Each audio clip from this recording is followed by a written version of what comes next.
Today I'm going to be reviewing the LEGO Harry Potter collection that I have here on my Nintendo Switch. So I'm going to go ahead and hop into that and show you exactly what it looks like. So when you first go inside the game, it's going to give you these two options. You can choose years 1 through 4 or years 5 through 7. Now this does follow the same exact pattern, playstyle, storyline as the movies themselves, so you can choose whichever one you prefer. So let's go ahead and go into the years 1 through 4. Now in this game you can skip kind of the intros, that sort of thing, which is nice. I'm just going to go ahead and choose new game, but of course you can also show game controls. I'm just going to tell you what you need to learn, but if you're starting brand new, it will help you along the way. So let's go ahead and go into a new game. Then you're going to select a slot. So as you can see here, we've got slot 1 has 26.9% progress, slot 2 is 0, slot 3 is empty, slot 4 is empty. So let's go ahead and just create a new one and go into that.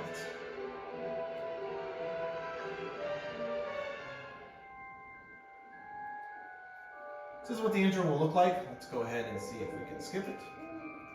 And this specific one we cannot skip. So it's just going to give you some of the background. If you've never seen the Harry Potter movie, you can still follow it along. Don't worry, I won't make you watch it. We'll go ahead and skip to the next part. So there's a lot of intro kind of leading into the story, but this is where you first will be able to play it after you enter in on a brand new characters. Now this is going to give you some information. So for example, press X to switch characters. So for example, you can be Harry or Hagrid as of right now, and then you use him. Now you can just go back and forth. You can also push Y to just kind of use the magic to do different things. You can also push A to make the tables or other items do that. It'll pop up as purple if you're able to do something with it. So for example, I can just pick the person up. I'm not sure why I'd want to, but I'm just going to go ahead and pick them up. And it gives you some different options. So I can pick up a table. Kind of gets these Lego dots that come out. Again, you're going to want to collect those. And then of course you can also just kind of blast things with your magic as well. Now if you do end up getting hurt, you have these little life things that you can get as well. However, if you get hurt, it's not the end of the world. It does help you out. It does help you out if you get injured or something like that. But it just restarts you at the same spot, so it's not like you have to start all over. Okay, so you just kind of have to wander around trying to figure out what you want to do. Typically on this specific one, you're going to want to try and go places. So for example, maybe I need to destroy something. And if I destroy enough things, maybe it'll give me something here. So let's try this. And on this specific game, you probably just want to go around and like blast things for it. So you see I destroyed something, and now I'm using my magic and then building it. Okay, and so that's something you want to do. So this, at the bottom, it'll give you helps. So you need a handle to open that door. So probably I need to find a handle.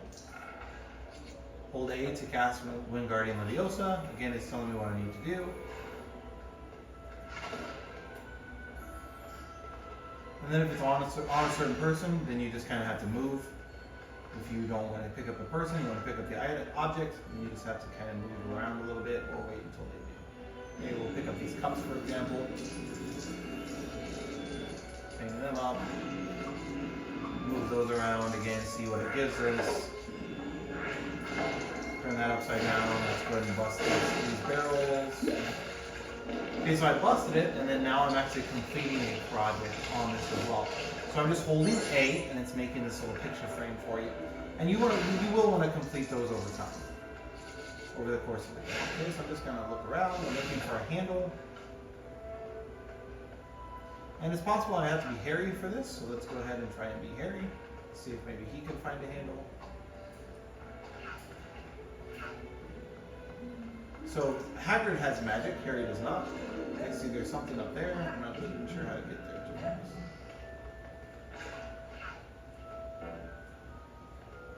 Let's try this.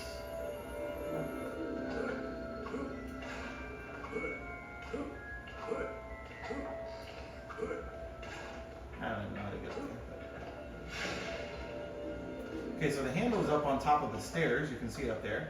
So see here, now I'm used the magic, and it allowed me the other characters. So now I'm going to press X and switch to the other character. I'm going to come up here, and I'm going to grab this handle. Just kind of push A. And then I'm going to kind of jump off.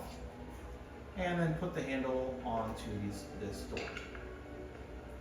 Now that it's on there, then it's probably going to be X to turn it, Y to turn it, something. up, you have to use switch to Hagrid. See, so it'll give you helpful instructions along the way. So this is just the basics of the game itself. I should be able to get that puzzle piece. I'm not really sure how though. So let me try and switch to Harry and see if maybe Hagrid will pick me up. Nope.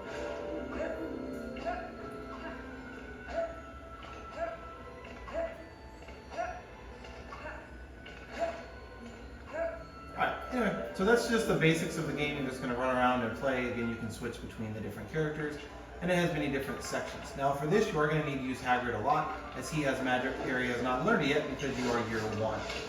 So you want to use Hagrid to do all of the different things throughout the course of the game. And again, I would recommend going through and just kind of breaking up any barrels, using your magic to bust anything out, and sometimes there will be hidden things inside. Overall, this game is a lot of fun if you are a Harry Potter fan. Being able to be all the different Harry Potter characters throughout the course of the years, so years 1 through 4 and 5 through 7, is a ton of fun. It also has a ton of different challenges that you'll face along the way.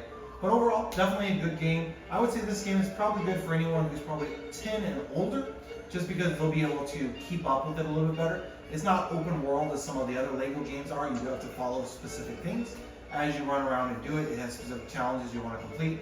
So it probably takes someone a little bit older who's able to figure those things out. But overall, definitely a great game.